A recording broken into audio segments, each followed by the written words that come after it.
Hello guys, രാവിലെ തന്നെ കുളിച്ച് കൂറിയിട്ട് എങ്ങിട്ടാന്നല്ലേ ഇന്നൊരു എക്സാം ഉണ്ട്. എക്സാമിന് പിന്നെ കുറെ കുട്ടികളൊക്കെ വരുന്നുണ്ടേ. രാവിലെ തന്നെ കുളിക്കാന്ന് വെച്ചു. പിന്നെ എക്സാമിന് പോകുമ്പോൾ ഇന്ന് ദൈവഭക്തി നല്ലതല്ലേ, അപ്പം ഞാൻ അങ്ങനെ കെട്ടിച്ചു. ഞാൻ ചെക്കനെ കൂട്ടിയിട്ട് നേരെ ഇറങ്ങി. തൃശ്ശൂരാണ് എക്സാം. പിന്നെ ആരുണ്ടല്ലേ, ഒപ്പം ആരുമില്ല. പോണ വൈക്കിൽ മഞ്ചിങ്ങനെ പോണ സമയത്ത് ഞാൻ കൈ കാണിച്ചാൽ വിചാരിച്ചിട്ട് ഒരു ഹെൽമെറ്റ് കയ്യിൽ വെച്ചു. നേരെ വിട്ടു. നേരെ ഞാൻ എക്സാം സെന്ററിലേക്ക് എത്തി. അങ്ങനെ തൃശ്ശൂർ സെന്ററിൽ എത്തിയപ്പോൾ കുറേ അറിയുന്ന കുറേ ഗഡികളെ കിട്ടി. നേരെ കുറച്ച് നേരം വർത്താനൊക്കെ പറഞ്ഞ് നേരെ എക്സാം ഹാളിലേക്ക് കയറാനുള്ള ശ്രമത്തിലായിരുന്നു. ഹാൾ ടിക്കറ്റും ഫോട്ടോ വേണ്ടതെന്ന് പറഞ്ഞു. പിന്നെ അത് ആധാർ കാർഡ് കയ്യിലെടുത്തിട്ട് ഞാൻ നേരെ മുന്നിൽ പോയി. അപ്പോഴാണ് കുറച്ച് പിള്ളേരെ കണ്ടത്. പക്ഷേ ഇതിന്റെ മുഖം ഒന്ന് ക്ലിയർ ആക്കിയിട്ട് നേരെ ഉള്ളിലേക്ക് കയറാൻ വെച്ചു. നേരെ ആധാർ കാർഡും അതേപോലെ തന്നെ ഫോട്ടോ ഒക്കെ കയ്യിലെടുത്തിട്ട് നേരെ നടന്ന ശീലമല്ലാതെ എന്നെ 5ാമത്തെ നില വരെ ഇവിടെ നടത്തിച്ചു.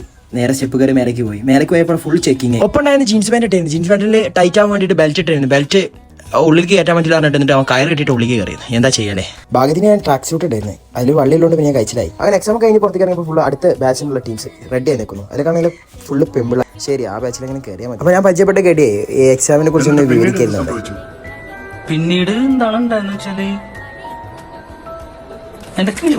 എന്താണെന്നറിയില്ല, എക്സാം കഴിഞ്ഞപ്പോൾ ഭയങ്കര വിശപ്പ്. എന്നൊരു വെള്ളം കുടിച്ചിട്ടാണ് അടുത്ത പരിപാടി. അങ്ങനെ നേരെ കരിമ്പിന്റെ കടയ്ക്ക്. കരിമ്പിന്റെ കടയിൽ പോയപ്പോൾ ബായ്, എവിടെ പോയാലും ബായ് ആണല്ലോ. ശരി, ഇന്നൊരു ബായിൻ്റെ ഒരു ജ്യൂസ് കുടിച്ചിട്ട് നേരെ വിടാന്ന് വെച്ചു. നേരെ അങ്ങനെ ജ്യൂസൊക്കെ കുടിച്ച് നേരെ ഓർമ്മ വന്നത് ഫുഡ് കഴിച്ചിട്ടില്ല. എന്നാൽ ഫുഡ് കഴിച്ചിട്ടാണ് ഈ പരിപാടി. ഇതെല്ലാം എങ്ങോട്ട് പോകുന്നു? എക്സാം പാസ്സാവില്ലെന്ന് വെച്ച് കഴിഞ്ഞാൽ അറിയില്ല. ഫുഡിങ് ഡെയിലി ഉണ്ട്. ഫുഡിങ് തന്നെ ഡെയിലി. എക്സാം അപ്ലൈനെക്കാട്ടിന് ചിലവാണ് പോയി വരാൻ. എക്സാമിന് 500 ആയിട്ടുണ്ടെങ്കിൽ പോക്ക് വരവ് ചിലവ് 1500. എന്താ അല്ലേ, ഇതൊക്കെയാണ് അവസ്ഥ. അപ്പോൾ നാളെ കാണാം.